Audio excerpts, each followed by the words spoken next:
Good morning. Good morning po sa mga partner natin worldwide.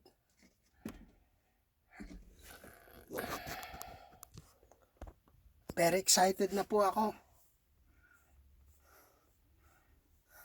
Malapit na po yung dumating yung mga board of director dito sa Italy.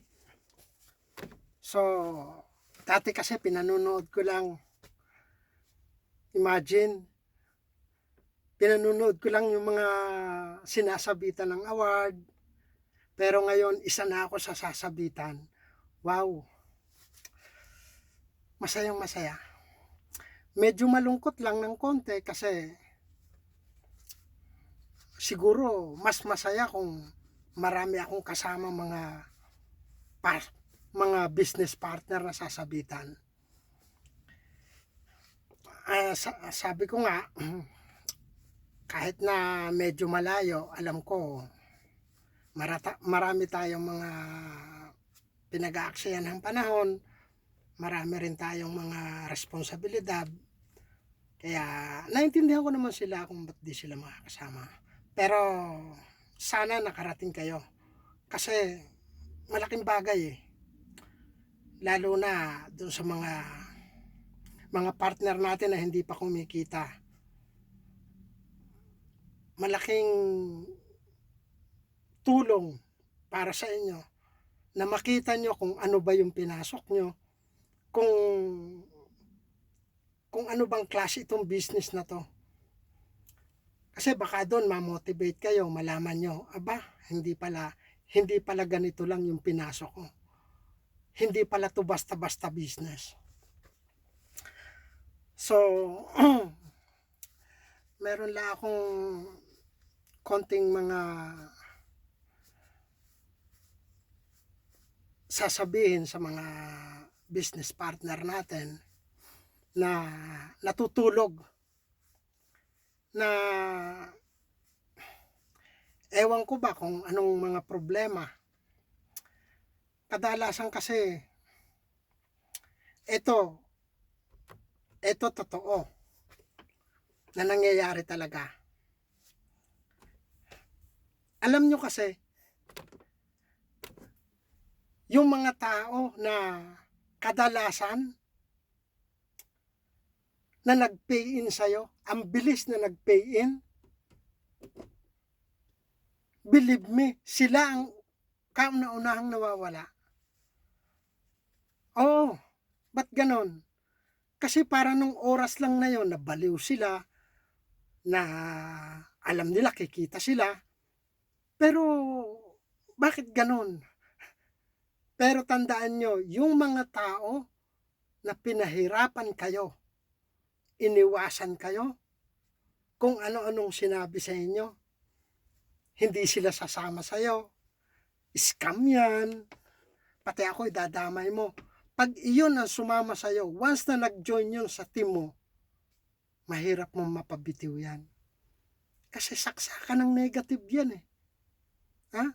Isipin mo, lahat ng maririnig niya, nung siya'y mag-join, mismo sa kanya nararamdaman niya yon.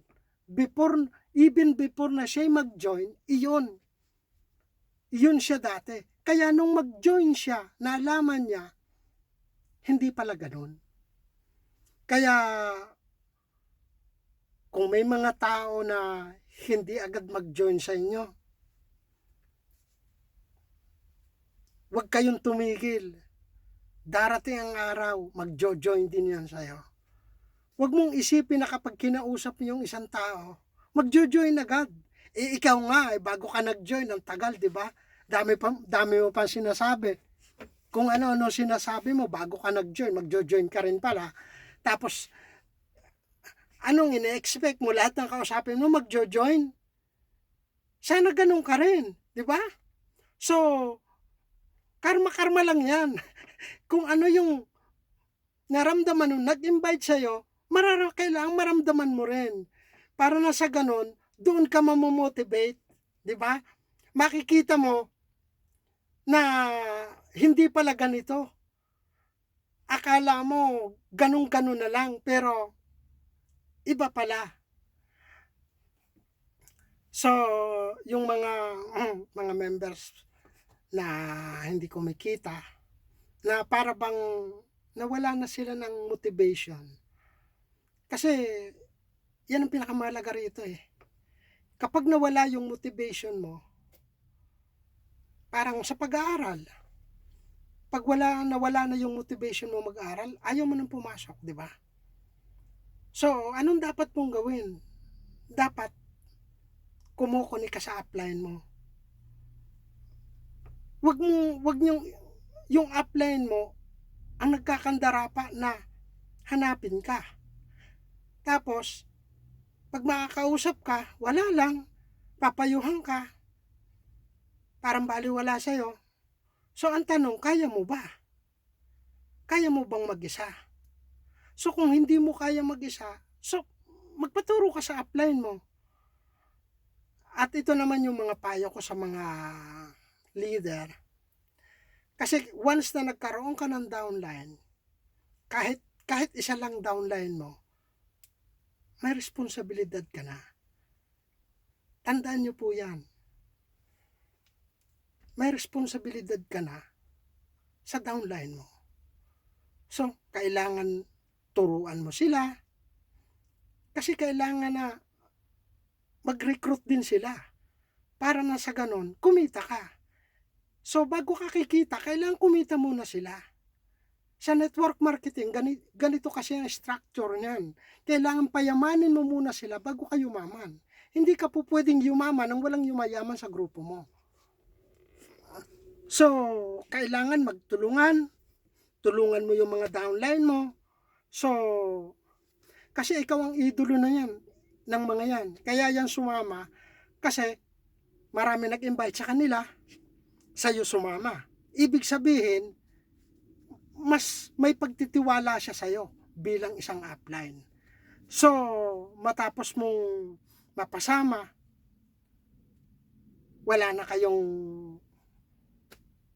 kayong communication tungkol sa business, hindi mo na sila pinapollow up na gawin yung business. Kasi alam mo, paano mo sila tuturuan kung wala kang natutunan? Diba? Okay lang na tumagal eh. Ayos lang yun.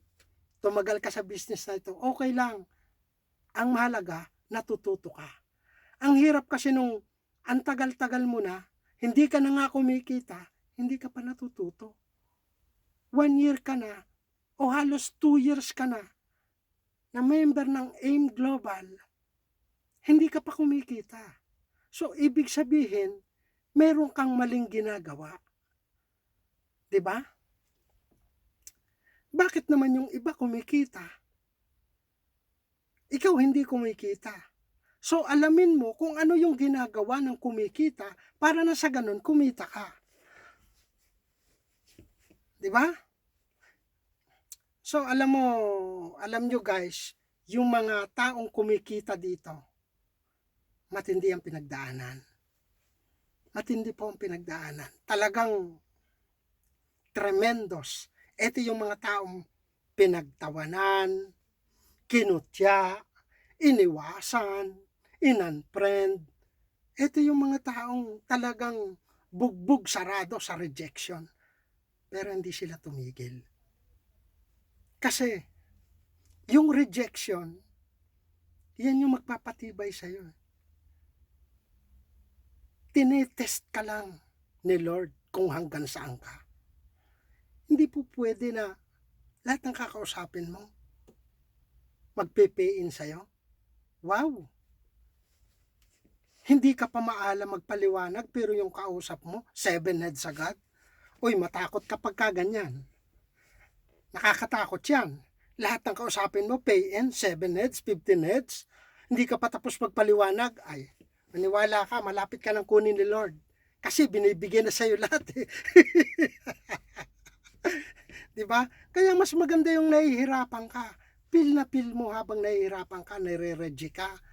Kasi yung mga tanong sa'yo, may encounter mo uli sa susunod yan eh. So, alam mo na, yung dapat mong gawin kapag binato ka ng ganong mga objection, alam mo na next time. Kasi iyan at iyan ang ma-encounter mo, believe me, lahat ng kakausapin mo, no, no, no. 'Pag kinausap mo siya, no, okay, next, no, okay, next. Tandaan mo 'pag may no, may yes. Hindi po puwedeng lahat no, 'di ba? Para yang baraha, 'di ba? Ang isang baraha, isipin mo yung isang kumpletong barahang bagong bukas. Ilan ang alas nun? 4, 'di ba? Balasahin mo yon, balasahin mo ng balasahin, katin mo, tapos kumuha ka ng isa. 'Di ba hindi alas?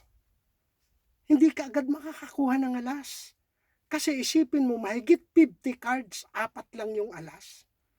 Pero kung hindi ka titigil ng kabubukas, makukuha mo yung alas. 'Di ba?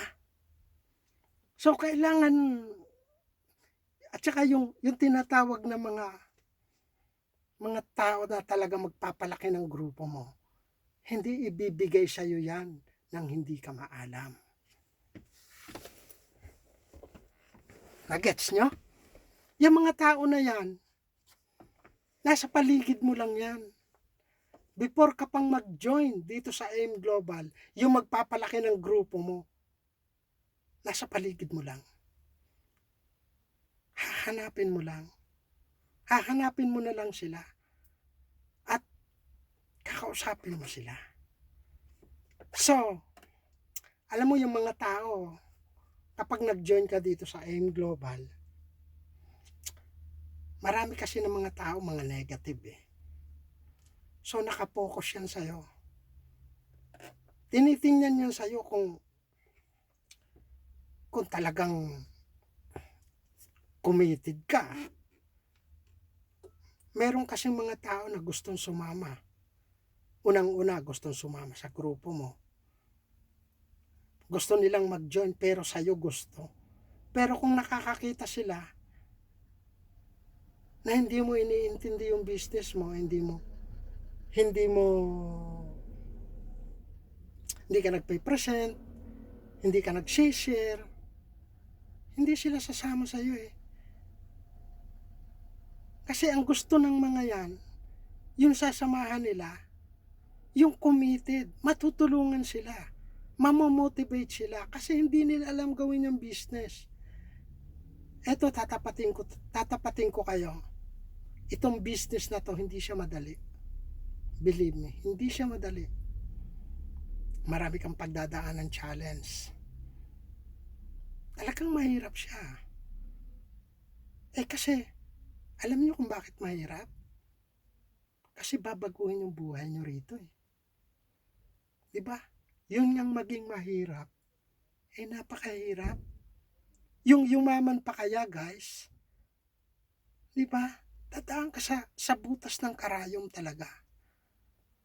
Lahat ng yan, pinagdaanan ko yan. Pero, walang nakapagpabagsak sa akin. Kasi, desidido ko. Gusto ko, magbago yung buhay ko. Gusto ko, gumanda ang buhay ng pamilya ko. Gusto ko makatulong sa napakaraming tao. Kasi ang hirap tumulong kung ikaw mismo kailangan mo ng tulong. Diba? Tsaka, isipin nyo, kung hindi nyo gagawin yung AIM Global, ano yung possibility na pwede kang kumita? Pagdating ng panahon, pwede ka na magpahinga, magkakaroon ka ng magandang buhay, yung mga pangarap mo sa tagal mo na sa abroad na hindi mo nakuha, dito pala ibibigay sa iyo. 'Di ba? So kung susuko ka dahil lang nahihiya ka, nare-reject ka, hindi mo alam, maraming beses mo nang naranasan yung rejection, wala ka pa sa AIM, nare-reject ka na. So, yung rejection, part na yan ng buhay natin. discouragement, part na yan. Hindi mo na maalis yan. Nandyan yan. Mag-aim ka o hindi. Magtrabaho ka. Di ba? Namumura ka. Di ba? Nakakatikim tayo ng mga masasamang salita. Pero accept natin. Pero dito, hindi mo ma-accept. Kaya mong ibigay yung buong buhay mo na paninilbihan sa ibang tao. Pero hindi mo kayang magbigay ng time sa sarili mong negosyo. Sa future mo. At unang-una, doon sa mga member o gustong mag-member, ito, sinasabi ko na agad. Huwag kayo agad mag-intay ng result. So, kung halimbawa, pumasok kayo dito sa AIM, no? 2 months, 3 months, okay lang na hindi kumita. Tsaka huwag niyong ibenta yung produkto. Gamitin niyo yung produkto. Pagkatapos, pag-aralan niyo. Masterin niyo yung OPP, yung ating company profile, yung benefits ng produkto, yung ating mga experience, kung gaano na ba kalaki ang AIM, guys. Ang masasabi ko lang, nasa tamang company kayo. Nasa tamang company tayo. So, ang kulang, ikaw na lang, yung commitment mo, yung belief mo, yung doubt mo. Kailangan 100%. Alisin mo na yung mga duda mo. Pagdudahan mo yung ginagawa mo, napakatagal mo na dyan, wala pa nangyayari. Diba? Ay siya, next time ko na lang uli dahil kasi alis na kami. Okay? Ciao, ciao. Bye. Sino kausap mo na?